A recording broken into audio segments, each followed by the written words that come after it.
Now, I've personally heard you mention this many times that having good accounting in your business is so important. In your opinion, is there a financial metric that is most crucial for every business owner to track? And if so, why? Why that one? I think working capital, because liquidity is so important, as I mentioned, Justin, when we talk about ratios, every industry has ratios that are important. If you are in a business where you hold a lot of inventory, you want to make sure your inventory turns are happening in a frequency that's manageable, because you don't want to get stale inventory that eventually I've seen businesses fail because they never refresh their inventory. They weren't doing proper inventory counts, and they've got an asset on the balance sheet that all of a sudden, their year-end accountant says, you have to write all this off. Well, all of a sudden that's going to put you out of alignment with the business rules that you have with your bank covenants, and it could actually diminish your business to an extent where you end up in crisis. So nobody wants that.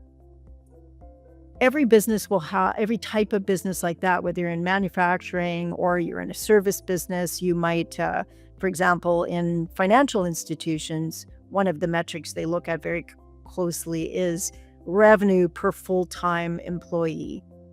So that might not work. If you're in a medical services business, it might be number of patients you can effectively see and patient satisfaction, performance of the health of those patients over a longitudinal period.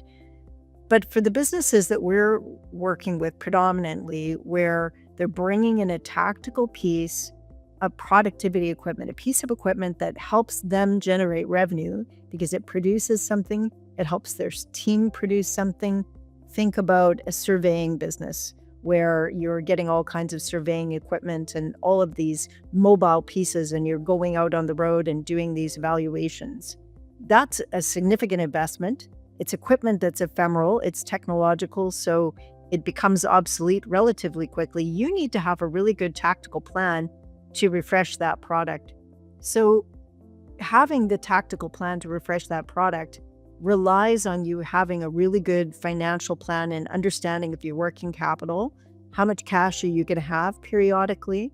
And what is the profitability that can be driven from those products? So what is the revenue outcome that I can obtain by making these investments? Does it increase my revenue? Does it improve our productivity? In other words, we can do more for more customers using the same base of customer and other resources in our business. So that's a kind of a utilization metric that I think most business owners is how effectively are all of the resources in my business being deployed? As a reference for financial services, they want to say, if we have people and technology, and then of course capital, those are the three things important in financial services, are we putting our capital out at a good return, managing the losses? Are people being effectively employed? Are we using technology to make them more effective?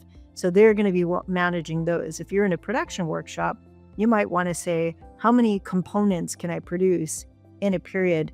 All of those depend on you having the right tools. And that's where we think that working capital number comes in.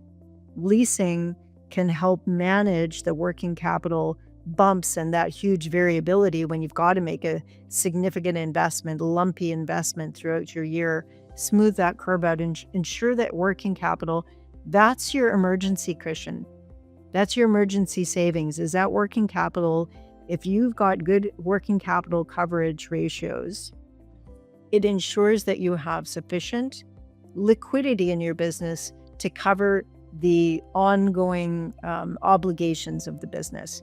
If you get upside down in that, you become illiquid, and that's what insolvency is having not enough liquidity in your business to cover your obligations.